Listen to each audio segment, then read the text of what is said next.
Okay, so I want you to take a look at this photo. And no, that's not Haiti after the earthquake in 2010 or the middle of a war zone in Afghanistan. That right there is a picture of a property located in my home city of Chicago, Illinois. In fact, that property was known as Cabrini Green. And here's why that apartment right there is arguably the most important piece of real estate when it comes to understanding governments tackling affordable housing issues. Why? Because it's widely known as the symbol for countless failures on behalf of the government trying to fix affordable housing issues by taking control of privately held real estate using eminent domain. And considering Cabrini Greens was one of the largest initiatives for the Chicago Public Housing Authority to look to fix affordable housing issues within the city, long story short, here's how the project went. In all seriousness, by early 1981, the project already had a count of 11 total homicides, including the murder of a 7-year-old boy in 1992. It eventually got so bad that in 1999, Cabrini Green, along with 50,000 other HUD units nationwide, got demolished for its lack of success and cost effectiveness. Governments don't know how to be cost effective. Who knew? And unfortunately, Chicago wasn't the only city. I mean, take a look at this. This is just one of many buildings within New York's public housing initiative. Now, this, in my opinion, is the best and most accurate example we can find on how housing owned by the government typically doesn't work very well, especially in the US. With the reason being that it's an experiment that began all the way back in the 1930s with the program housing over 400,000 New Yorkers. And when conducting a fair experiment, we know there needs to be ample time and participants to ensure the results are clear. And after 90 years and millions of New Yorkers later, almost every building reported multiple instances of rats, mold, broken water heaters, leaks, faulty elevators, cracked sidewalks. I mean, you get the picture here. On top of that, it's estimated that it will take the city $31.8 billion over the next 5 years to fix the hole it dug itself in for the last 90 years. Honestly, the pattern seems to be that anytime politicians have made really outlandish promises about fixing affordable housing issues and have started government programs to do so, it's always flopped time and time again. Okay, so you're probably wondering why I just spent all this time bashing governments for launching affordable housing programs. So last week we made a video about multiple events happening right now around the world in which local governments are utilizing eminent domain to take possession of privately held real estate. Whether it's Los Angeles City Council voting to forcibly use eminent domain to buy a 124-unit building, or the Australian government owning up to 40% of people's homes and making the people take all the financial liability and the labor, governments around the world are taking possession of privately held real estate in the name of fixing affordable housing. Now, with that being said, by age 23, I own 87 apartments and I would consider myself a seasoned real estate expert. So in this video, I'll be discussing some real solutions I thought of that could potentially help with affordable housing here in the US. So without further ado, my first thought would be for municipalities to work with developers and make the process more efficient. Now, I'm a college dropout, but I feel like this is a really easy concept to understand, which is that if rent is getting higher and higher, it probably means we have more people than housing units. Meaning, if we build more housing units and create more competition, rents will most likely get lower. And if I'm not mistaken, I think that's called supply and demand. Now, I know what a few people may be thinking at this point. Hey man, typical capitalist pig behavior, man. Always looking for less regulation so you can feed your greed, man. But that's the thing. It's not about regulating people less. It's about making the process more efficient. Now, anyone with any experience in real estate development will probably tell you that the city government of wherever you're doing your deal in will 9 times out of 10 make it unnecessarily difficult for anything to be done anywhere in a reasonable period of time. In fact, to articulate this even further, I asked for some help. So this is my friend, but also coaching client, Galen. I started coaching Galen and his business partner, Marissa, a couple years back, and I'm currently coaching them on how to do their first wave of real estate investment deals. But considering he lives in Southern California, where affordable housing is arguably the worst in the United States, he, along with his network of experts, are definitely the right people to talk to about what development looks like in Southern California, especially the city of Los Angeles. And here's what he had to say about the typical process that real estate developers have to go through to even begin construction.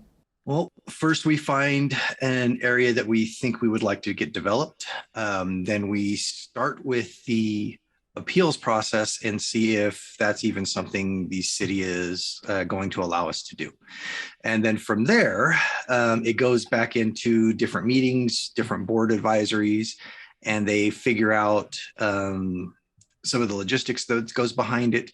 While they're doing that, we're performing, surveys, whether it be land, environmentals, mechanical, what utilities we can tap into, how we're going to tap into them, as well as how we're going to get all the supplies to the site. And then if they approve it, then we can start with grading and figuring out what's going on with, depends if it's in a flood zone, depends on how close it is to a vault, which LA is very close to one of our bigger faults out here in San Andreas. And also the economic impact that it's going to have in the area. Okay, so typically how long does that whole process take between like permitting, zoning, everything you just said, before you can even start breaking ground?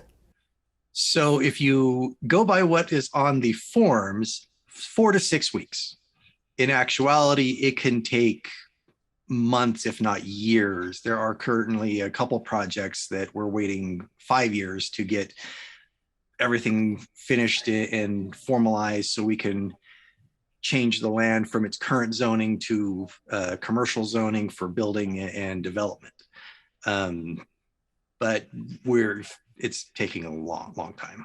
And of course, during that entire time, developers are losing millions of dollars in the process, which is hard to be empathetic about. But when you consider that a lot of times they push that cost onto the renters and the people, well, that's when it becomes a problem. So if you're talking about making the process more efficient on the government side for developers to be able to add more housing units to the market, well, you can see how that shifts the supply and demand curve, and it actually lowers rent and makes things more affordable for just everybody. Now, what's really important to note about this is that developers actually run the risk of losing money here, because at the end of the day, if there are too many units, well, then the market rent may decrease too much. But considering an efficient process would save a lot of money for developers on the front end, it may provide a more predictable project, which of course, any smart entrepreneur would choose peace of mind over just a little bit more profit. Now, with all that said, there are some positive things that governments have done before that make sense. See, in 2017, as part of the Tax Cuts and Jobs Act, President Trump included in the act something known as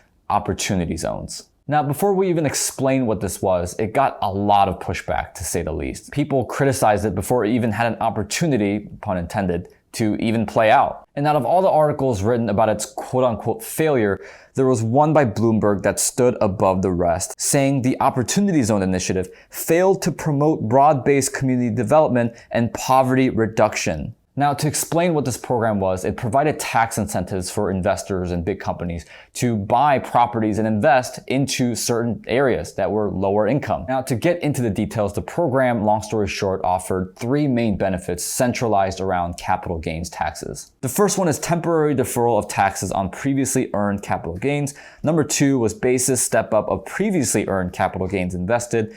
And last but not least, the third benefit is permanent exclusion of taxable income on new gains. I mean, to put it in layman's terms, it was a program that offered discounts on specifically capital gains taxes, which honestly is pretty smart considering you really don't have to worry about capital gains taxes unless you were improving the quality of the properties you bought. And what this Opportunity Zone initiative did was financially incentivize a lot of people and investors like myself to improve the distressed properties they bought in these low income areas. In fact, Sam and I currently own a couple of properties in Opportunity Zones, and I gotta tell you, the benefits are not bad. So in all honesty, it is actually possible. There are solutions to affordable housing that can be done without governments having to utilize eminent domain to take possession of private real estate that's owned by us, the people. So with that said, guys, I want to hear your thoughts in the comment section below. And also another thing, I just want to let you guys know that my brother and I are actually hosting a retreat centered around teaching real estate investing strategies